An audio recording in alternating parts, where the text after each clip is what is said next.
Have you ever felt like the more you understand about the world, the more you realize how few people actually want to hear it? It's as if the deeper you go, the more you begin to drift away from the crowd. This isn't just a random feeling. In fact, it's a pattern that's been seen throughout history. Think of Socrates, Galileo, or even Nikola Tesla. All of these brilliant minds faced rejection, ridicule, and isolation. Why? Because they dared to think differently. They saw the world in ways that most people couldn't, and that made them uncomfortable.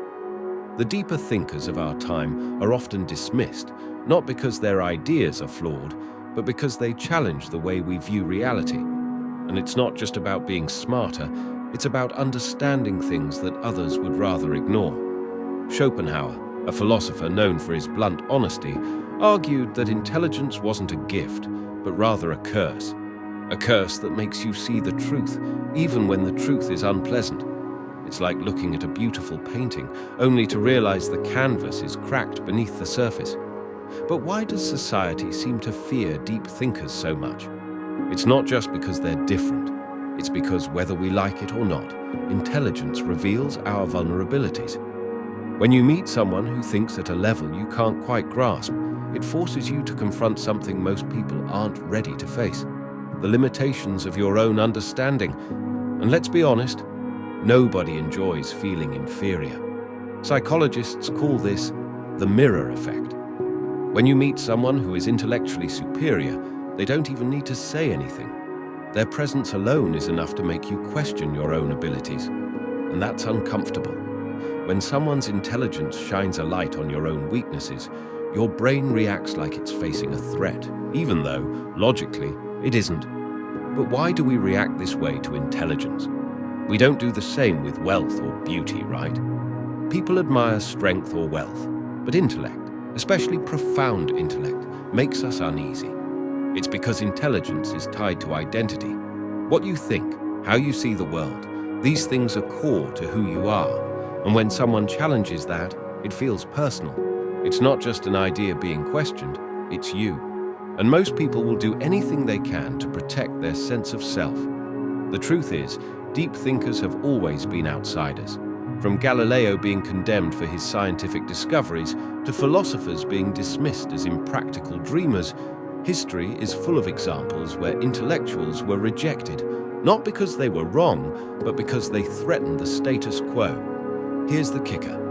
People often don't even realize they're doing it. Why?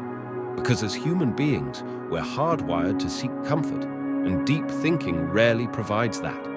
In fact, deep thinkers often make us uncomfortable.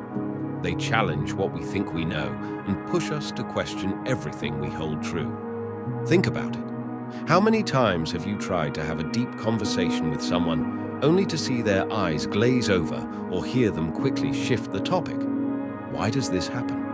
It's because people, by nature, don't like to face the uncomfortable truths that deep thinkers bring. They'd rather keep things light, surface level, because it's easier to process. But here's the paradox. The more you seek truth, the more you may find yourself disconnected from others. The more you question, the more you realize how few people are willing to engage with those questions.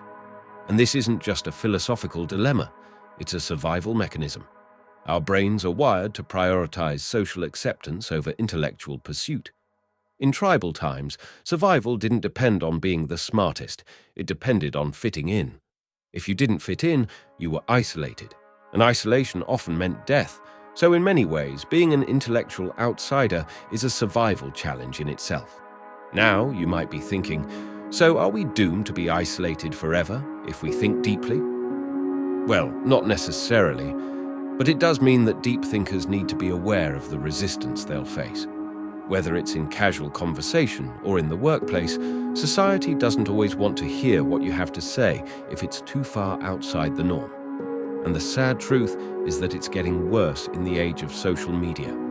Instead of engaging with complex ideas, platforms reward content that is simple, catchy, and often shallow.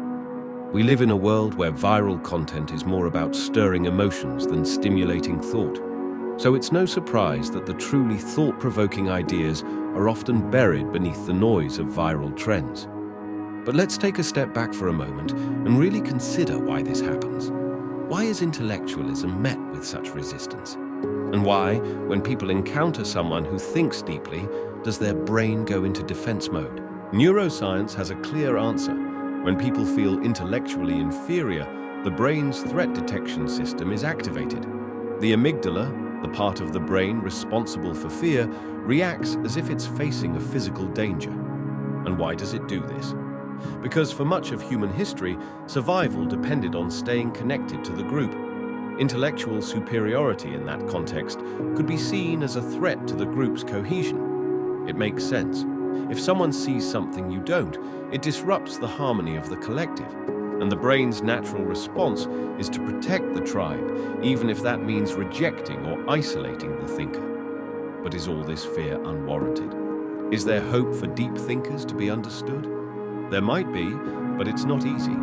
The key lies in finding spaces where deep conversations can happen, where intellectual engagement is valued over conformity. It means creating environments where questioning the status quo isn't seen as a threat, but as an opportunity for growth. However, understanding these dynamics can make it easier to cope. Deep thinkers, while they may be seen as outliers, should embrace their unique position. Not everyone will get it. Not everyone will listen. But those who are willing to engage with complexity and challenge assumptions are the ones who will shape the future. And while society may resist deep thinkers, one thing is certain: history remembers those who question the norm. So while you might feel isolated, know that you're not alone in your journey. The thinkers of today are tomorrow's legends. If you're a deep thinker, keep going. You're not just challenging the world, you're changing it.